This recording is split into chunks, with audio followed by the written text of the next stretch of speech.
Bonjour à tous et bienvenue sur ma chaîne YouTube. Je m'appelle Vikas Nara. Je réalise une série complète sur le serveur de messagerie PowerMTA. Dans cette vidéo, je vais vous parler de l'enregistrement d'Ekim. Je vais le configurer de deux manières. Commençons par la première. Je me connecte à mon compte DigitalOcean.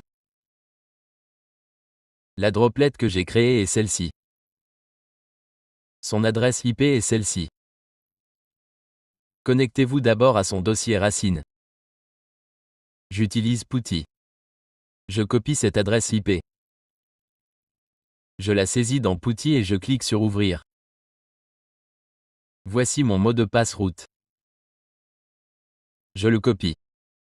Mon identifiant est root. Mon nom d'utilisateur est root. Je viens de copier le mot de passe, de le coller et d'appuyer sur Entrée.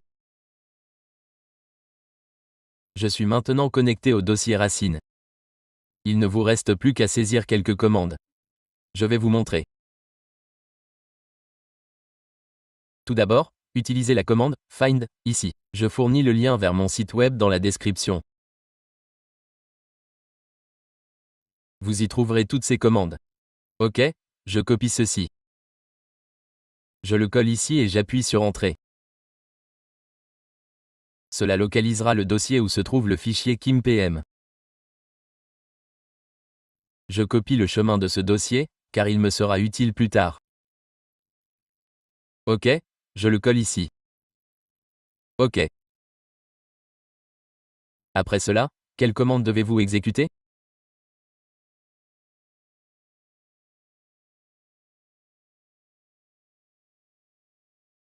Ensuite, vous devez exécuter cette commande dans ce dossier. Maintenant, vous devez y accéder. Utilisez CD pour y accéder. Ensuite, je vais le faire jusqu'ici pendant une seconde. Je tape CD, je colle le chemin, et cela m'amène à ce dossier.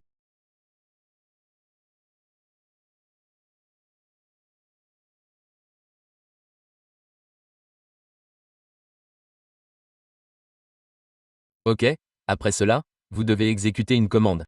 Je voulais dire rmdkim.pm qui le supprime, mais d'abord, je vais exécuter la commande ls ici. L'exécution de la commande ls liste tous les fichiers de ce dossier. Vous devez supprimer le fichier dekim.pm. Vous pouvez également effectuer tout cela manuellement. Vous pouvez vous connecter ici avec WinSCP. Ensuite, allez dans ce dossier et supprimez ce que vous voulez manuellement. Si je ne veux pas le faire manuellement, j'exécute simplement la commande rmd.pm et j'appuie sur Entrée. Une confirmation est demandée, je réponds donc « Oui » pour la supprimer. Si j'exécute « ls », vous verrez que dekim.pm a été supprimé. OK. Pour générer la clé dekim, je dois exécuter une commande ici. Je vais exécuter celle-ci. OK. Ensuite, je dois exécuter une autre commande ici. C'était la clé privée, et maintenant c'est la commande pour la clé publique. Je vais la coller ici et appuyer sur Entrée. La clé publique a également été générée. OK. Il est maintenant indiqué mvkim private dekim.pm, ce qui signifie que la clé kim private sera renommée dekim.pm. Je vais exécuter cette commande. Vous pouvez aussi le faire manuellement. Je vais vous le montrer. Voilà, tout ce travail est terminé. Attendez une seconde, tout ce travail est terminé ici. Voici les commandes impliquées. Que devez-vous faire ensuite? L'ouvrir. Comment s'appelle-t-elle? C'est WCP. Maintenant, vous devez y accéder. Je vais saisir l'adresse IP ici. Je vais saisir le nom d'utilisateur et le mot de passe. Je vais me connecter avec ces identifiants. OK, après connexion, mon dossier est celui-ci, Home, Admin, F, Mail.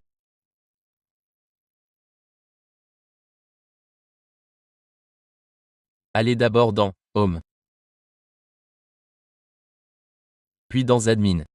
Et ensuite,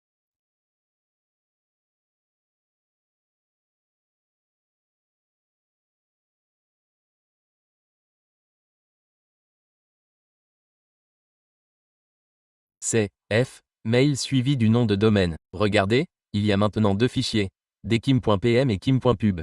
Il vous faut celui de pub. Cliquez sur Modifier et vous obtiendrez votre clé, que vous devrez ajouter au DNS du domaine.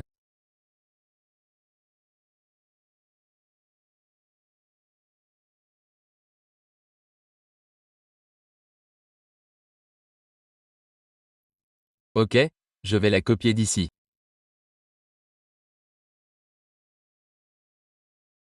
Je l'ai copiée un instant. Je vais la coller ici. OK. Maintenant, que faut-il faire? Vous devez supprimer les espaces superflus. Cela pourrait poser problème. Limitez donc les espaces. OK. Ensuite, il existe un format pour Dekim. J'ai tout écrit ici. Je vais le formater à partir d'ici. Voici le format ici. Je l'ajouterai au début. OK. Et un point-virgule à la fin. Vous pouvez l'utiliser aussi. Vous pouvez placer ce 2 points au début ou à la fin. Si vous ne voulez pas l'ajouter, pas de problème. OK. Alors, que devez-vous faire ensuite? Vous devez le copier et l'ajouter à votre domaine. Je le rechargerai une fois, car il me déconnecte parfois. Ensuite, j'ajouterai un enregistrement TXT ici. Je définirai le TTL à 300. Je collerai la valeur que j'ai copiée ici. Dekim, OK. Vous devez spécifier le domaine ici. Attendez une seconde. C'est la clé de domaine Kim. Et vous devez ajouter le nom de domaine ici. Ensuite, cliquez sur « Enregistrer les modifications ». Après avoir cliqué sur « Enregistrer les modifications », j'utiliserai un outil appelé MX Toolbox. Allez dans MX Toolbox. Tous les outils sont ici. Vous devez aller dans tous les outils.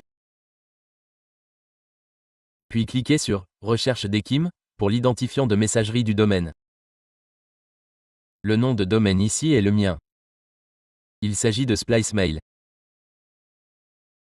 Le sélecteur de domaine est le suivant.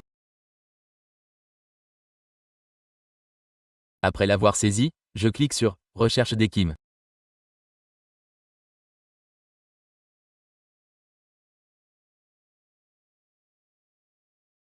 Le système vérifie si le Dekim est défini pour ce domaine. Je l'ai fait juste après l'avoir appliqué.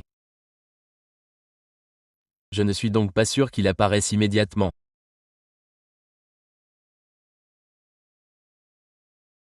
Je vais attendre un peu qu'il soit indexé. Ensuite, je continue la vidéo. L'enregistrement Dekim a été indexé ici. J'avais défini un TTL de 2 conditions. Lorsque je consulte la recherche Dekim, l'enregistrement Dekim s'affiche. Cela signifie qu'il a été défini. Quelle est la deuxième méthode?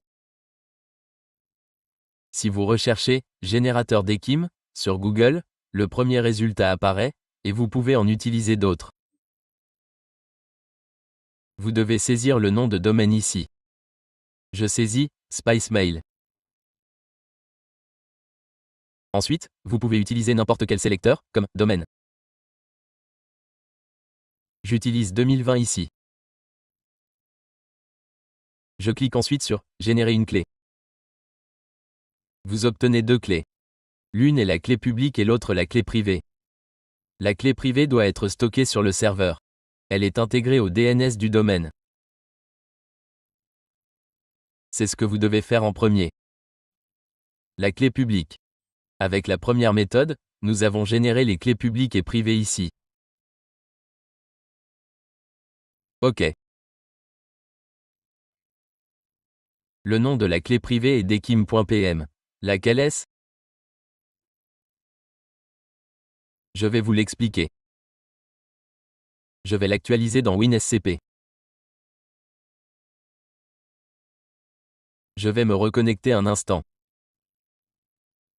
Tout d'abord, nous devons copier cette clé privée et la placer sur notre serveur.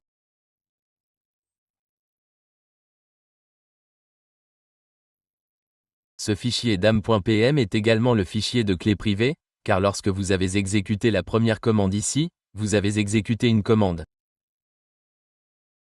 Je vais vous montrer. mvcam. Private dkcam.pmpm signifie que nous l'avons renommé, n'est-ce pas? Voici la clé privée. C'est la clé privée, mais j'ai supprimé private et je l'ai renommée en dkm.pm. Ok, je vais donc placer cette clé privée ici. Regardez, il est indiqué que la clé privée est également ici. Maintenant, je vais la supprimer. Et ce que j'ai copié d'ici, je vais le coller ici. Cliquez ensuite sur Enregistrer les modifications. Je supprime le fichier ici. Je crée ensuite fordkim.pub2. Je place la clé publique ici.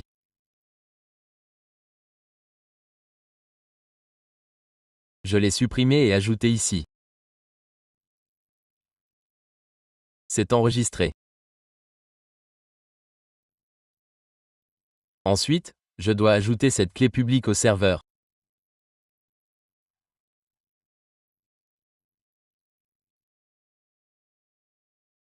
Je la copie ici ou en bas, le code et le nom de votre sélecteur sont fournis. C'est le nom du sélecteur que j'utilise ici. Le nom à utiliser est également indiqué, ainsi que l'ajout d'un enregistrement TXT. Il faut l'ajouter à un enregistrement TXT. Copiez d'abord cette valeur. Accédez au bloc-notes et supprimez tous les espaces, même s'ils les ont peut-être déjà supprimés. Cela me semble correct. Je copie celui-ci. Ensuite, collez-le ici. La clé de domaine, Spice, est ici par défaut. Inutile de l'ajouter séparément. Je copie la valeur ici. Je la colle ici.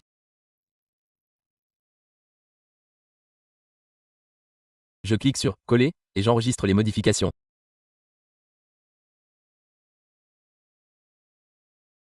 L'enregistrement a été mis à jour ici. Même après cela, si vous vérifiez ici, vous verrez 2020 au lieu de simplement Dekim. Quel est ce nom?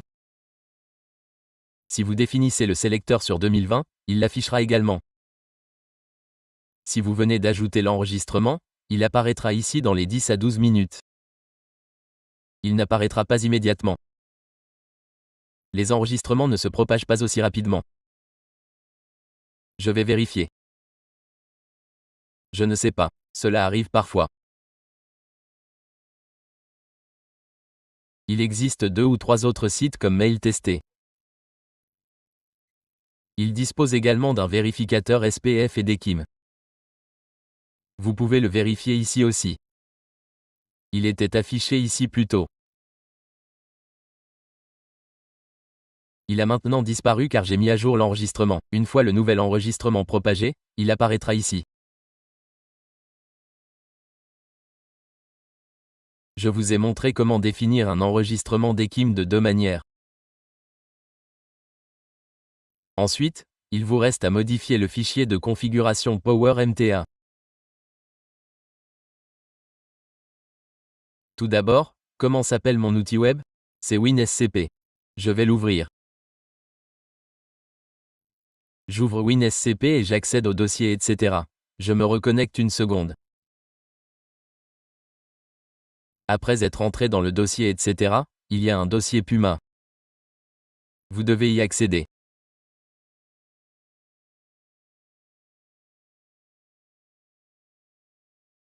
Dans le dossier Punda, vous devez modifier le fichier de configuration. Je vais vous l'expliquer ici.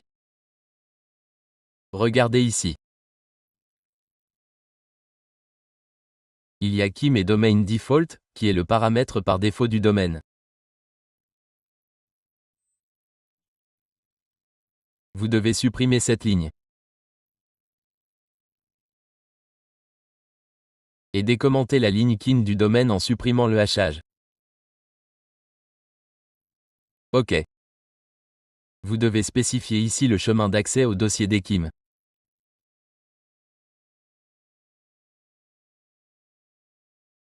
Si vous avez remarqué plus tôt, j'ai copié un chemin au début. OK.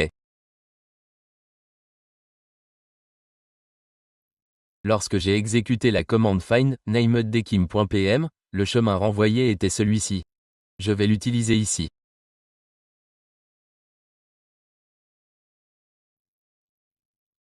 Je vais le copier d'ici et le coller ici.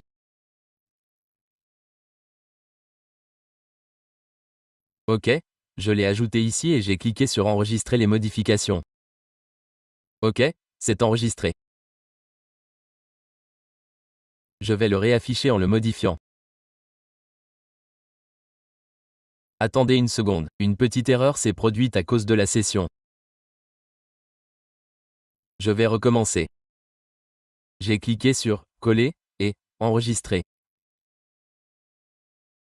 Bon, que dois-je faire ensuite? Allez dans PuTTY et redémarrer le serveur, car vous avez modifié le fichier de configuration.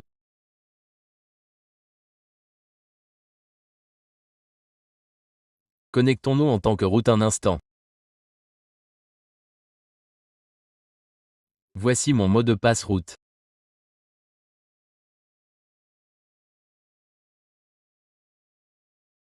Je vais exécuter la commande de redémarrage du service ici. OK est indiqué. OK, si OK n'est pas indiqué et qu'une erreur se produit, vous devez exécuter ces 2 ou 3 commandes. Exécutez ensuite celle-ci. Bon, notre serveur a redémarré. La configuration de notre enregistrement d'Ekim est maintenant terminée. Je vous ai montré 2 méthodes. Si vous avez aimé la vidéo, abonnez-vous à ma chaîne YouTube. D'autres vidéos sur l'email marketing et les serveurs seront bientôt disponibles. Merci de votre visite.